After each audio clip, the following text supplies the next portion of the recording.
Welcome to Big Blend Radio, where we celebrate variety and how it adds spice to quality of life.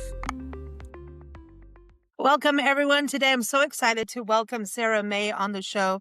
Her memoir is about to come out September 9th through She Writes Press. You want to get it. It's got a little bit of everything. It's real, and it's called She Journeys, a memoir of heartbreak and homecoming. And I think it's something we can all identify with in our lives. And also just that path to freedom, inner freedom, just living the best life, not just surviving, but thriving. And so many times in our life, we do live in survival mode, but thriving is so much better. So go to her website, shejourneys.us. And again, it's out September 9th, but you can pre-order it in all those great places. So welcome, Sarah. How are you? I'm so good, Lisa. Thank you so much for having me. It's great to be here.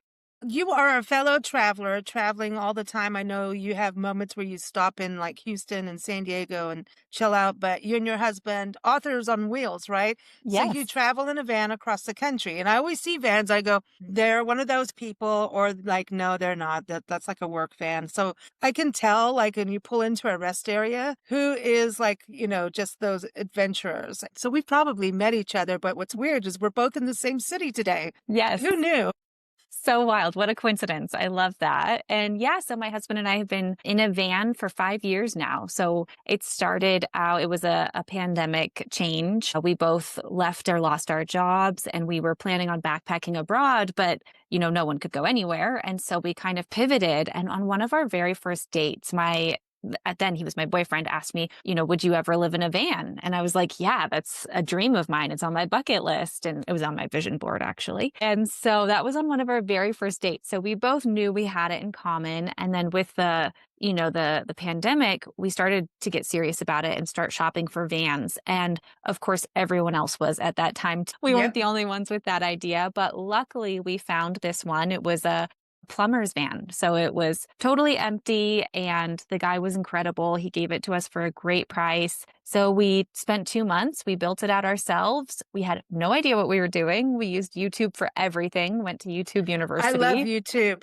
You can learn how to do everything. It's incredible. And so, yeah, he learned how to do electrical wiring and I learned how to plumb. And yeah, we built it ourselves in 2 months. And we were thinking, okay, we'll just do this for a couple months and just take a good trip, go visit some national parks and then we'll sell it and make a lot of money because everybody's buying vans right now. And we set out and turned out we just fell in love with the lifestyle and decided to sell the rest of our belongings and commit to this full time and been on an amazing adventure ever since. So we've been doing like the 100%, like we started our tour in 2012 of going to national parks and public lands, but it was really the National Park Service, right?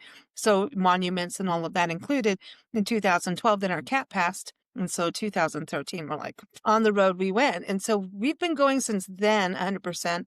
And then we had a couple years where we had to go home and redo all our websites, but we weren't pet sitting yet. So it was like, go home. Now we're in the same position of having to redo everything because it's just our lifestyle of our business does that.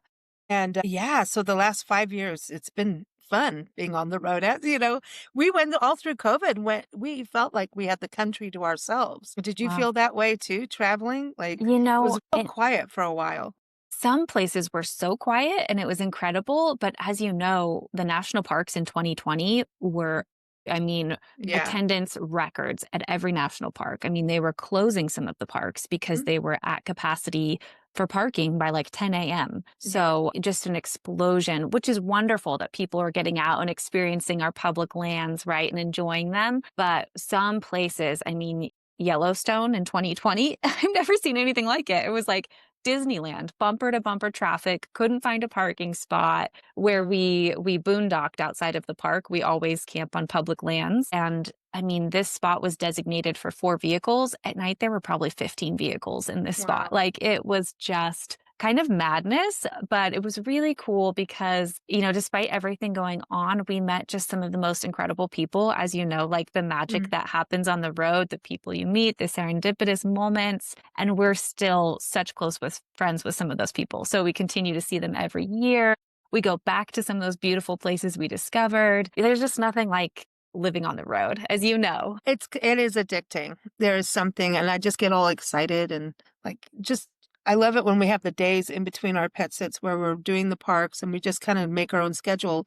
We don't know where we're going to sleep, or we're going to get a hotel. We like to boondock too. Like in our little RAV4, you'll find us somewhere and doing whatever because we want to be in a park at sunrise. So it's just, yeah, it's interesting. But I want to go back to the beginning of She Journeys because it sounded really completely opposite to where you are now. Look, you're bright, you're like so full of good, happy energy, living life, thriving, like I said, versus that survival mode. And at the beginning of your book, it's like you are just putting a foot, you're just going in this mode of just not happy and just trying to get through. And so it's pretty a dark start there, right? And it's and heavy. And it's like it's almost like where we have to learn what we don't like, get out of the don't like to get to what we do like. And then we have to learn what we do like. Did you find that in your journey? Yeah, absolutely. And I think that's a beautiful way to put it was I feel like for those of us who have really experienced serious hardship, like gone through something really heartrending where we didn't know, honestly, if we were going to make it through, when we do, on the other side of it, like it makes life that much more beautiful. Because it's so raw. It's such a contrast, like you're saying, like going through the darkness. Now that I'm in this like beautiful light season of life, it feels so much lighter because I know what the darkness felt like. I know that place of pure survival and not even knowing, if I could keep going. So absolutely. Like, I think going through that, I have this perspective of just such deep gratitude for my life and for how beautiful it is and even for everything that I've been through. But certainly I wouldn't be here or who I am or have written the book that I did without experiencing everything that I experienced. And I learned so much through the undoing of my marriage and through my divorce and through all of the trauma that I experienced in my marriage. And so it showed me what did I want out of a healthy partnership, right? What was a healthy partnership? What was I willing to accept in love, right? So, and I was young. I was 21 when I was married and divorced by 24. And I'm actually so grateful that I was so young and I didn't have children and I still had my whole life ahead of me. It didn't feel like it at the time, right? I was so depressed, severely depressed. I wasn't thinking long term. I was literally thinking breath to breath. That's all I had. But my gosh, like what a gift that I went through that and went to that dark place to really touch like the very foundation of who I am, and get to know myself when everything falls away and see that like, well, I have what it takes. I can make it through. And now I can really discover who I am and what I love and rebuild a life that feels so much more true to me. Perspective like you talk about. And sometimes we need that because especially we go through school, college, all those kinds of things.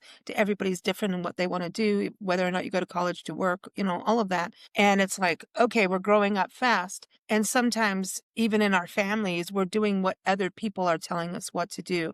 And we actually have to go out there. We have to make a ton of mistakes, including relationships, being in the wrong ones, which can be deadly. Relationships can be so traumatic, emotionally, physically abusive, both. I personally almost go like the emotional abuse is one of the worst things on the planet. And we have to recognize that. And a lot of times our first thing is to not want to believe what's happening. So can you give anybody some like pointers on how to recognize when you're in trouble? Because you do know, but don't we kind of shut that down first? Yeah, Lisa, thank you so much for bringing this up. It's something I think about a lot was how subtle, especially emotional abuse is, and how at first I didn't recognize it. Like I knew something was wrong because there were so many red flags and warning signs, but I would have panic attacks, right? I wouldn't be able to sleep at night. I mean, there were clear things going on with me. I was depressed. I wasn't happy. Something felt off.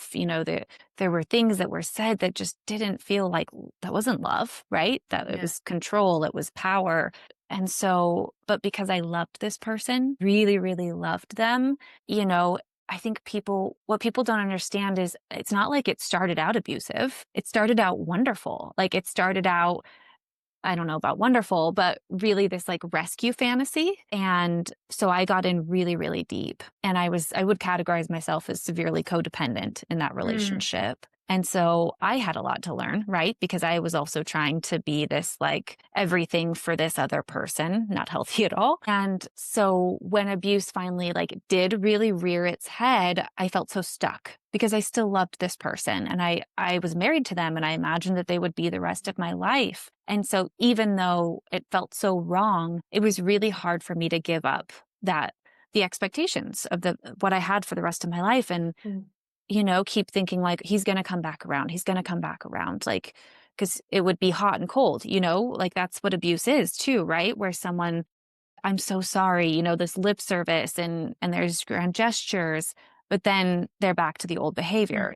And then you feel kind of crazy. You're like, well, is it something I did? Is it and it's this vicious cycle. But I think to your question of like how to recognize for me in my situation, I felt so disempowered. I felt my world got so small. There was Mm. so much jealousy, insecurity, volatility, anger, Oh, and just yeah, so and much if you're being control. abused, then you start to get an anger issue that you probably never Right, would have had because right. it's abuse is like a really horrible form of control. Yeah, And so, ultimately, that's what it's yeah, about. it is about control, and then it's as you try to reclaim control and the anger, it's everything, and if you're not feeling on top of the world about yourself, that's when you feel hopeless. Mhm, So something has to turn around for you to go, "Okay." So that's where I always go to is and I know people always go, "Well, oh, women, don't get out of these situations. It's hard." It is har I don't know a woman who hasn't had some kind of situation, mhm, you know? I know men who have been in, like, abusive situations too. It happens. Humans do human stuff, and some human stuff just sucks, and this is part of it. There's a getting to know yourself that to me is, like, very just it's empowering, and you're still gonna make mistakes doing it. Of course. Of You know? course, that's life, So, we're yeah, but to human. turn around and realize that's that key of realizing this isn't right and you need to get out, no matter how much the codependent thing is hard. And it's by the way, it's really cool that you put resources at the back of your book for people Mm, to follow thank up you. with books that will help too. But it's hard to because you're pointing fingers at yourself too. And that's the hard thing. So it's almost like you're blaming yourself, right, on top of what this person's doing, which Right. is wrong. Right, and it's really hard to writing my book was a really difficult but powerful process for me because I really had to reconcile with my own behavior. Okay, why did I tolerate what I tolerated? Like what was it in me that felt like I wasn't worthy of receiving more or that it was okay to allow some of the things that happened. So writing my book really helped me go deeper into taking personal Mm, responsibility for what I chose and what I allowed. But let me be very clear, like it doesn't justify or say that like abuse is okay in no no. way, shape, or form, No, right? it's Like, like, how did you handle it? I mean, and you're very young, and how do you know how to, everybody has, you can go through abuse for decades before you mhm, get out of it or even recognize it because you're yeah, going through the daily patterns and it becomes a comfort zone. And I hate to say that, but it's not it's like better the devil you know than the devil you don't know. Does that make yeah. sense? Yeah, there's that saying, it's like people will keep choosing a familiar hell over an unfamiliar heaven, because it feels like it's not safe, but it's what we know, right? And so leaving, honestly, even though it was awful, was one of the hardest things I ever did because Mm, I was so scared. I was so broken. I was so vulnerable. I didn't know if I could trust myself. I couldn't imagine rebuilding my life. I just was so broken, to be honest. And it was only when I really hit rock bottom and it became very clear to me in our dynamic that this could end up with one or both of us dead. I mean, it yeah. was that severe, where Yeah. it was Yeah. like Yeah. my life was on the line and it was like, okay, like you can't stay. You can't move forward here. You can't heal here. This isn't healthy. This could take your life. And so, not until it got that bad did I realize like I have to leave. I have to Mm, leave. And I'm so glad I did because it was the beginning of a long, winding, unexpected healing journey. But I mean, on the other side of it, Lisa, I was gifted so much from that mhm. experience, really. And now, I mean, writing your book, and then you also work in Reiki, and you've kind of gone into this whole other world because of this.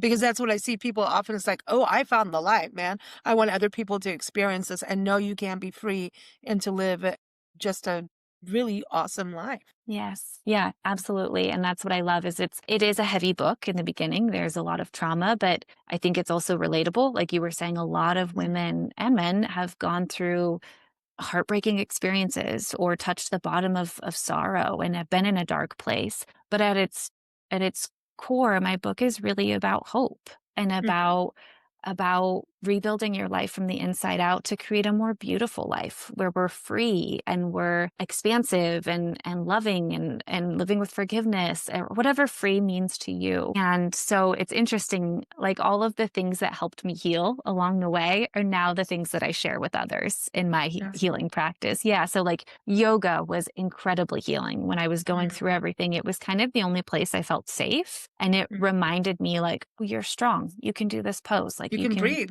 you can breathe, right? You can hold yourself on the mat at a time. Like I was so broken. I didn't know if I was strong. I didn't know if I could keep going. And so yoga taught me like, you've got this, you can do this. And so I became a yoga instructor. And, there's just the Reiki and Those people we see in like going after a hike that they're doing yoga at the side of the trail or beforehand or at a rest area. You see people doing yoga on benches, and I'm like, look at them. We sit and watch people. I'm not one of those. I see those people too. I'm not one of those. I am a meditator. I'll meditate Awesome. anywhere because it's part of Yeah. my daily practice and journal. Every morning I journal and I meditate. Those are part of my practices. But no, admittedly, Lisa, I do not do as much yoga as I should, especially since being nomadic. I love taking yoga classes, but when you don't have a community or a consistent routine in this kind of lifestyle, it's really hard. Every day looks different when you live on the road. Yeah, yeah. Does being on the road once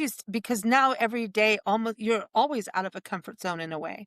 And I've had these conversations before where now what do we do because we're not putting ourselves like it not being in a comfort zone has become a comfort zone. So Yeah. like I think but that's the epitome of life, isn't it? Like we're fully living and I think there's a big balance that comes with that where people go, I don't know how you can do this and be organized. And I'm like, you have to be super organized to make like a business run. And, from our side, it's like, you have to be. And it's made me really clear on stuff means nothing, so Yeah. there's some Right. clarity on how much you don't have time for baggage emotionally or stuff. Yeah. Yeah. That's so true, Lisa. I love that. I feel like van life has really showed me how little we need and what's Hmm. important. Like getting rid of a closet full of clothes. It was hard, kind of hard at the time, but like I feel so free. It feels so good to have less things and to have this flexibility and this freedom and even the lack of routine because that's like you have to be super present, right? Like you can't just go into autopilot if you don't know where you're going to sleep that night. Yep. So it forces you to be like really present in your own life. And then, of course, as you know, there's this intimacy when you're doing it with someone, like you can't hide anything, right? And so you have to step up your communication. You have to be clear about what you need and asking for it or, requesting space. Like it's really up leveled me in terms of how I've had to communicate in partnership Mm. and sharing space and taking space, like getting really clear about what I need, which coming from the background I didn't like know how to name my feelings. I didn't grow up with this like emotional vocabulary and it's still not natural for me. It's still work. But my partner and I have become closer than ever. Like, and we've Mm. had so many experiences that most couples don't get to have in traditional life because we're like, in a 20-foot van together almost day in, day out all the time. And so there's just so much intimacy. And, we've got to spend 4 years in here writing our respective books. My husband's also a writer. Yeah. And what a sweet adventure. I just know that one day we're going to look back on this time in our lives and be like, how cool we did that. What an Yeah, adventure. exactly. Yeah. So Authors on Wheels. So tell us about that project. Yeah. So my book is coming out September 9th, and my husband's book, which is a travel memoir about our first year in the van in 2020, Cool. it's called Now is the Time, a Van Life Road Trip. And his came out in April. So it's so funny. We both love to write, both knew we wanted to write books, but our time, like, they're very different content. Like our books are not Mhm. the same Yeah. topics at all. Yeah, both spent 4 years writing, and his came out just a couple months before mine. Cool. And so it's been so much fun. We've been doing this van life independent bookstore tour where we've been going across the western part of the United States, visiting independent bookstores, getting our books on the shelves, meeting amazing people, doing promotion, and honestly, just honoring the work that we put into writing to putting our books out into the world. Yeah, that's got to be interesting, both writing and you going through stuff too, where you say you journal every day and meditate every day, because it's when we talk about work, that's a big deal. Like, I'm not talking about going to work, I'm talking about work on ourselves. It isn't you step away from a horrible relationship, anything toxic, because you have to heal, and heal isn't just like walk away and you can't and close a door because it'll come back. And it kind of comes back a little distorted, a little stinkier. You can't hide the blue cheese, though it is delicious. Steal You know that. what I mean? You can't hide it. No. It's gonna come back until you deal with it, right? And so, and that comes, that's a practice thing, so it's part of our life, right? I know there's so many different ways to heal trauma, but I just don't feel like it's a one thing over with, right? No. Not for me, certainly. And everybody's healing path looks different, right? There's no like Mhm. one size fits all when it comes to healing. It's really about finding what works for you. And to what you're saying is for a long time after my divorce, I just tried to bury it. Like it really felt so painful. I didn't want to look at it. I couldn't talk about it. But you did burn it on the beach. Did 7 years later. It took years Oh. and years for me to revisit the past. And I think because I didn't know how much it impacted me, we know now that traumatic experiences can literally get stored in our bodies, right? In our cells. Hmm. And like our bodies hold memory. And so for a long time, I just thought like, well, that's that. I signed my divorce agreement. I can move on, and I kind of buried it to what you're saying. And I did for many years, but it would come out in sneaky ways, right? Like the blue cheese, like I would see something that reminded me of my ex-husband and have a meltdown, like have a Oh yeah. total trigger You see response. someone even that looks like them or does a Yes. facial Yep. something or anything. Yeah. Yeah, I would see a helicopter and have a meltdown, a military Yeah. outfit. I mean, you name it. My triggers were everywhere. And that's when I kind of realized like, okay, this like you can't just bury the past. It doesn't work that way. Everything comes up to the surface eventually. And also, when we do try to bury it, we can make ourselves sick Mm. physically, right? We can make ourselves ill spiritually, mentally, physically. And so it wasn't until many years later that I realized like I have to go back. I have to face this. I have to heal. So I did start going to talk therapy. I started doing EMDR, which is especially helpful for processing trauma. Started doing some alternative healing stuff like breath work, transformational breath work. I found a shaman and started sitting in plant medicine ceremonies. Mine was really like, why not? Like, whatever it takes for me to heal, I'll try it. And so I found some things that aren't, might be considered really out there or weird, but for me, they worked incredibly well. Right. Yeah. And now talk about burning your divorce. Yeah. That I've done the burning ceremony to You things, have? and yeah, and I love the burning ceremony, and I think it's something we should do like every full moon, just get it out of your system. Like, Yes.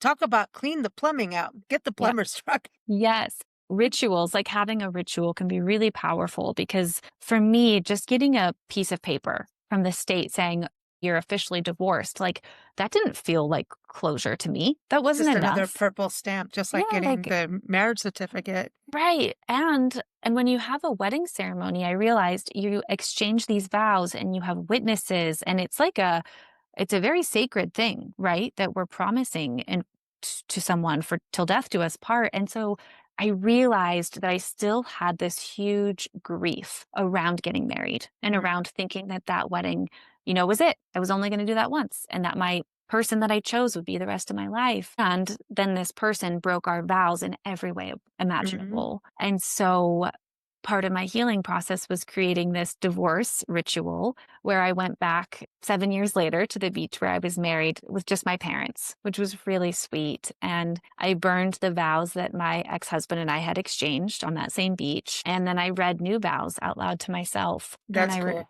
I didn't do beautiful. that stuff. Now that's cool. Yeah, it was That's so smart. beautiful. And my parents were crying and I was crying. And I just felt so much lighter. It was like I finally made peace and found that closure that I needed. And I'm really glad you brought this up because I've created an online course that's coming out soon in conjunction with the book where you can, get the tools and resources to kind of get inspired to create your own ritual when it comes to divorce, because I really believe that having this conscious ritual can really help us let go and make peace in a more powerful way than just what society tells us, like, yeah, this is good, you're done. Well, actually, and even the divorce, it could be a good friend. It could be, all kind. I know divorce is really a big deal, but some people don't even get the marriage part done, but they're like together. And maybe it's sometimes just this whole thing of it's almost entrapment when it's wrong. It's like being kidnapped into this other void, this other world where, especially if you have kids and money and businesses and stuff, like people get,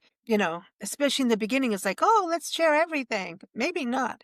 Always have a separate bank account. But everyone's different on that, right? It's like if you see something's getting a little wonky, then you need to create your own fund, Mhm. on the Mhm. side so that you can run, and the money thing, I know women who've had husbands just, here's your $10 to go to the grocery store and this is exactly what you're buying. I want the receipt and that's it. And they are completely almost kidnapped into their lifestyle and dictated on how to live. And that's a very Mhm. scary thing. And what do? You just run out of the house? Do you have Mhm. kids? That's how I feel like we have, I don't know, and I think it's gonna get harder for women Mhm. nowadays of getting out of Yeah. I situations. think it's always been hard for women, but I am hopeful that there's so many resources now Yeah, that's true, and, online and yeah. online and so much more education, right, about how pervasive abuse is and what it looks like. And gosh, I'm just so hopeful for that. But there's a Mm, really good book, Lundy Bancroft. It's called Why Does He Do That?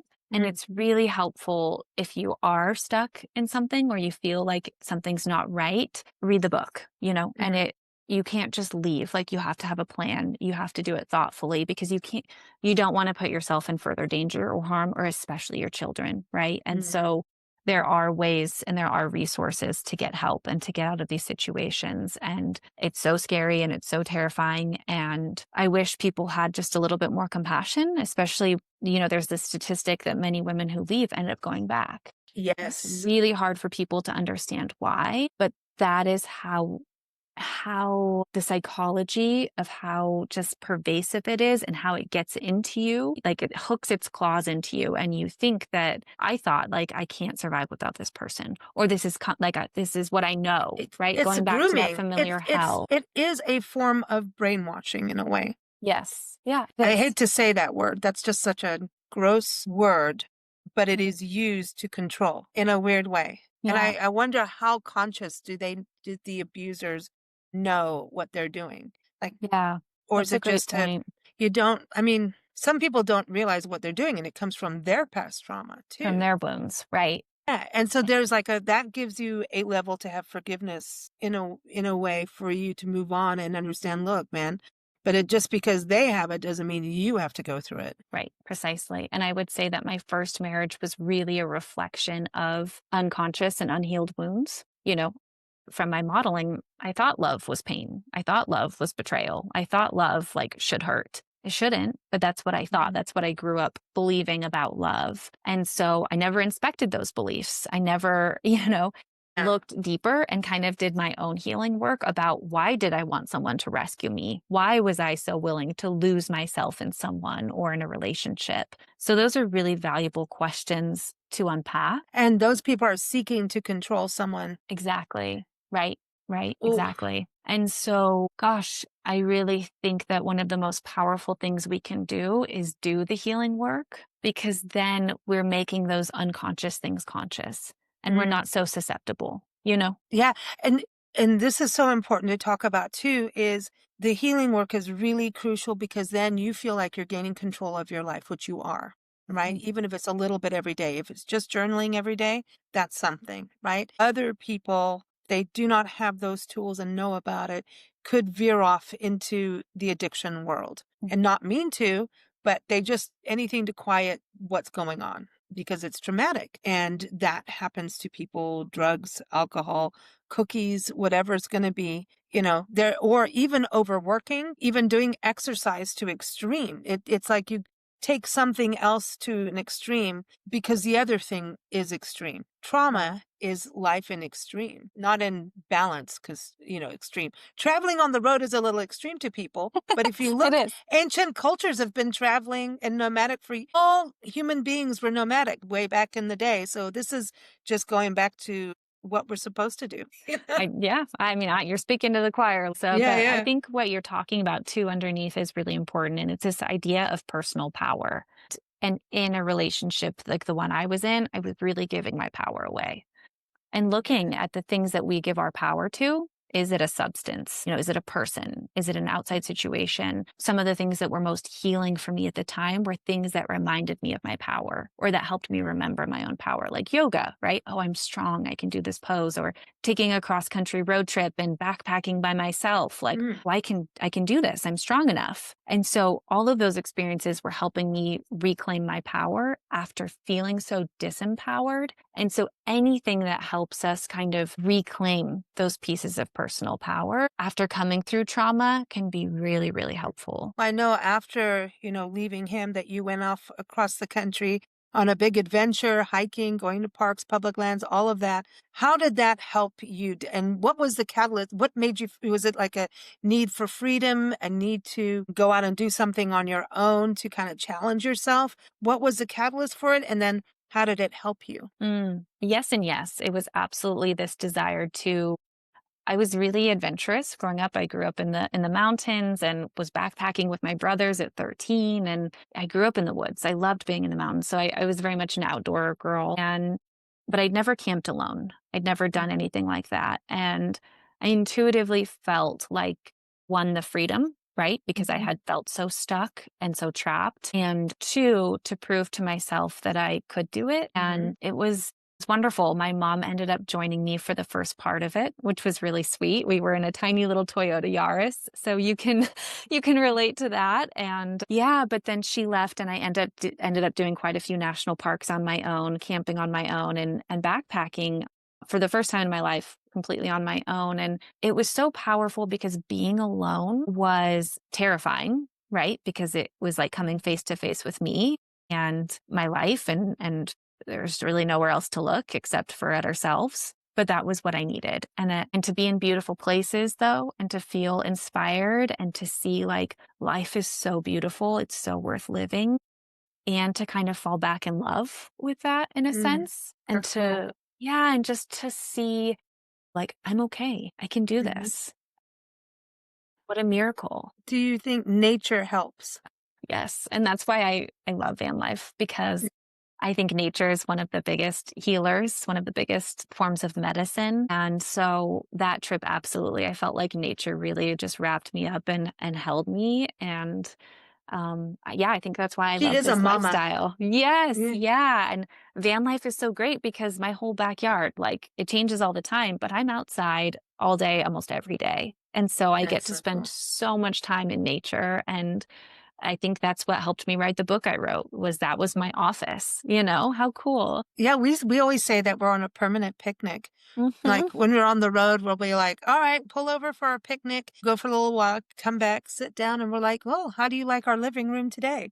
It's like, here's our dining room today. This is our living. It's just cool. It's It's so like it's cool. always changing and it's nature. I mean, we're driving here. Right now we're in Oregon and stopped at it was like 2 in the morning because I'm just weird how I drive. But I got out of the car and it was just the sky. I mean, it's so dark on this little highway going up to Bend, and we're going through Hell's Canyon. And I'm like, well, this is perfect. And I'd been there through the day, so I knew what I was driving through a couple years ago. Oh, no, I've done it quite a few times now. Actually, I think about it, and got out of the car, and it's so dark, and the sky was just heavy, heavy with stars. And I'm like, you're not going to see this at home. You're not going to see this in a hotel. You're just not, you have to be out in the dark. And it's like, I find it very hard to find places that are actually quiet, even in our parks, Mhm. to record sound because we've the pollution of humans. So it's when you have those moments and you actually take those moments to breathe in and actually accept what you're in. I think it's more healing than we know. I think our cells do some energy stuff that we don't know yet. I Absolutely. don't I know. agree. That's No, cool. I so I'm agree. I'm into that. I want to go back to the stars. I really like the stars. That's cool. I They're did want to incredible. ask you this because I know people are going to think this. Going from, divorce, a horrible marriage, traumatic, and then it's like she's remarried. Oh my God, how did you do that? You flipped a switch, because a lot of people will just shy away from that completely. Mhm. So I know you touched on a little bit earlier that you had to realize what you want in a relationship, but it's not an overnight thing. And then there's got to be trust. I mean, to trust has got to be hard to Yeah. get that going Yeah. Trusting myself, right? And I think first. on the outside looking in, it could be like, whoa, like, the switch flip analogy. But really, the relationship and marriage that I'm in now is a reflection of years and years of personal work. I did whatever it took to heal Mm-hmm. from the trauma of my first marriage. And in that, came my childhood and came modeling and came limiting beliefs. And so really I had to inspect and unpack so much and went on this really deep healing journey. And I would say if my first marriage was a reflection of the like unhealed and that unconscious, my second marriage is a reflection of doing the work Uh-uh. and being in a relationship that supports that and encourages that. And my partner also does the same. He's a recovered alcoholic. And so Mm-hmm. he's also had his own healing journey. He's been through rock bottom too. He's faced the Mm-hmm. darkness too and done whatever it took to survive and to heal. And to me, his journey makes him so beautiful. Like he's Mm-hmm. such a beautiful person with so much integrity and character. And I love it because I feel in some way that we can relate on a deeper level, just having gone through what we've each Mm-hmm. gone through. And we're both committed to our own personal work. So, therefore, in relationship, we can come together and we're bringing all of that healing. We're bringing all of that personal work and we're continuing to keep each other accountable to that and encourage each other. And so, That's but I'm cool. like so blessed. Like I know that I am in a relationship that was beyond anything that I thought was possible at the time because I didn't know that love was supposed to feel so good or be so safe. The fact that I have this now is truly an answer to a prayer and like a miracle for me in my own life. Do you feel like a sense of, like an extra sense of appreciation and gratitude for the experiences that you have? Whereas when you're really down, I mean, we always talk about having gratitude. It can turn your day around, no matter how bad life is. To have some gratitude for the sun is out, yay! Have those moments. Our friend Johnny Schaefer is a singer songwriter. He started the Gratitude Club on Facebook 15 years ago, and you're supposed to go in every day and just type in 5 things you're grateful for. It could be my dog smiled at me, anything, which is cool. But anyway, you do those kinds of things, and no matter how bad it is, it makes you appreciate, wait, it's not all bad. It's a really good thing, and I need to go back and do it because I'm behind. But when you come to a place of clarity and you have experiences, you tend to, like you're talking about your husband, if you're in an addiction mode, you're not actually present. Let's put it that way. Pure, totally present. So when you're in these experiences, like I'm talking about, these stars, like 100% present. If I was drunk or something, you're not experiencing the stars like you are in this sober, just awesomeness. Like, does that make sense? Like you're Yes. coming from a true, clear, like this is it, and you're living. There's nothing scarring or tainting this beauty when you're there in it. Yeah. 100%. And then on the other side too, when you see bad things, you see it clearly as well of what it is, and can look at it in a factual way more than Yeah. distortion. Yeah. I love that. It's almost this idea of like being really raw, like your eyes are really open, to life. Mhm. And this sounds funny, but like first of all, gratitude is like the cornerstone of my of my meditation practice every day. It's Cool. about gratitude and love. And I mean, I say this every day, but like I love life. I Hmm. love life so much. I'm That's so so grateful cool. to be alive. It's Yeah. so freaking beautiful. Like I look around at my life and I just can't believe it's mine sometimes. But I chose this, right? I created this. I built this. And I'm a big believer in like this idea of like, I guess people would call it like radical personal responsibility, where we're responsible for our happiness, no one else, Yeah. right? That's Like true. At the Hmm. end of the day, our life is our choice. How we live it, the job we work, the people we love, like all of it. Hmm. It's our choice. And so, my marriage, like I look back and like at the choices I made. And now I get to look at the choices that I make to live the life I do. And I'm just so grateful. I feel so blessed, but absolutely being in awe of life and being so heart open to life and the beauty that surrounds us. And I think just in love with the experience is Yeah. made possible because I've touched like the root of darkness. So to me, it's that much more beautiful, if that makes Yeah. sense. I think you're helping a lot of people when they read your memoir to understand the possibilities and to be able to, okay, let me step back. And I think it's important to lay down the facts. It's really important to, because you can get upset and dramified and everything later on things. But the reality is, if you're in a situation, write down the facts. Start writing the facts down. Mhm. Start a journal of what the heck is going on around me that's affecting me. Is it me? Is it them? Whatever. Just start writing the facts down. Then it's like a food journal. Don't ever do it, man. I Yeah, love the right. fact I have So to write empowering. everything, you No, know? no. And it's just it could look like anything. It could take, 5 minutes just to connect with yourself in the Just morning. even having a Just, word, like a word that yeah. represents the day. Right, right. And one of the most important questions I was asked that really helped me open my eyes and get clear about the facts, because when you're in denial, you can lie to yourself, right? Like, Oh, we're the, so good. And yeah. so, this question of like, if you had a daughter and she was in your position, what would you want for her? Like, that question You changed want my the life. world. World, and you You would want the tell world. her to do anything, to Hmm. leave any situation Mm. that wasn't good for her to go get it, Mm. right?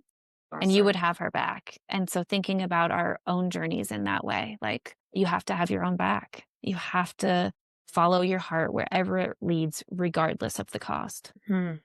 So, the podcast that you're on is Women Making History, and also our quality of life show. Women Making History is a show that is so important. Actually, started through our friend Tanya Ortega, who is the founder of the National Parks Arts Foundation. And she was on a show, and we did this really cool interview. And I went to process it, and everything in the world. I don't know what happened, but like a little squirrel got in there and ruined whatever the sound was. Something came out. It well, it was funny to listen to, but you couldn't air it. Oh But it no. was funny. It happens. Technical stuff happens. But so I had to go back and dig in and go, timing wise, we had to just, and I was like, it's Women's History Month. So we started the podcast and started just record, like airing all these stories of women. And it's not just about history. So it's about celebrating women of the past, the present, and the future. And I think sometimes that's where we individually have to look at, where were we? Where are we now? Where are we going? And it seems, and not just for ourselves, but for other women around us and other people. It doesn't matter, gender here. Someone's going to yell at me. Don't. But the show is for that, to celebrate that. And I think, you've obviously really done that with your book, right? And then you're talking about courses. It seems like you're very present about what's going on in the world, what's happening in your life, but also helping the women of the future. Do you feel that with what you've written and then doing these courses that you're talking about? Well, first of all, thank you for creating this space because it's so Oh, you beautiful and bet. important to share stories, and especially women's stories. And so I'm really grateful, Lisa. Thank you. And it's one of my personal beliefs that our individual healing contributes to the healing of all. Like the work that we do shows up in the world around us. How could it not? It impacts It our ripples. relationships. Yeah. Yeah. And we never know like who it could touch or who it could impact or who we can reach, right? Through Hmm. like you doing this show, who knows who might be impacted? Someone reading my book, who knows? It's not my job to know. It's just my job to show up and do the work that I was called to do.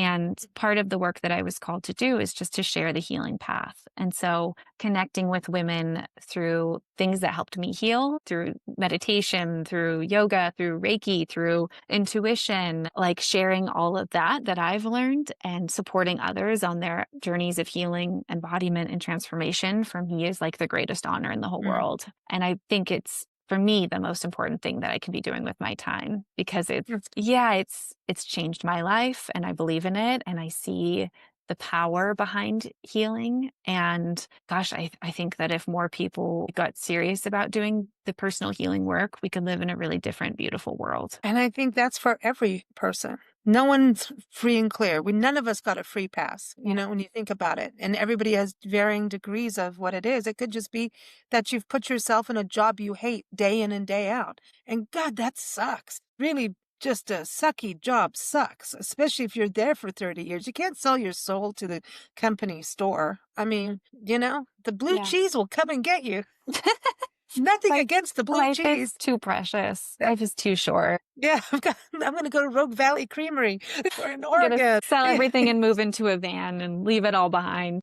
Yeah. No, but everybody's got their thing of what they want to do, but it's how many people put off these kinds of things. Yeah. So I appreciate this. Well, thank you so much for being here on Big Blend Radio. Everyone, again, shejourneys.us is the website to keep up with Sarah May. And again, the book is She Journeys. Perfect title, too. A memoir of heartbreak and homecoming. Really perfect title. Thank you so much for joining us. Thank you, Lisa. Thank you for listening to Big Blend Radio. Keep up with our shows at bigblendradio.com.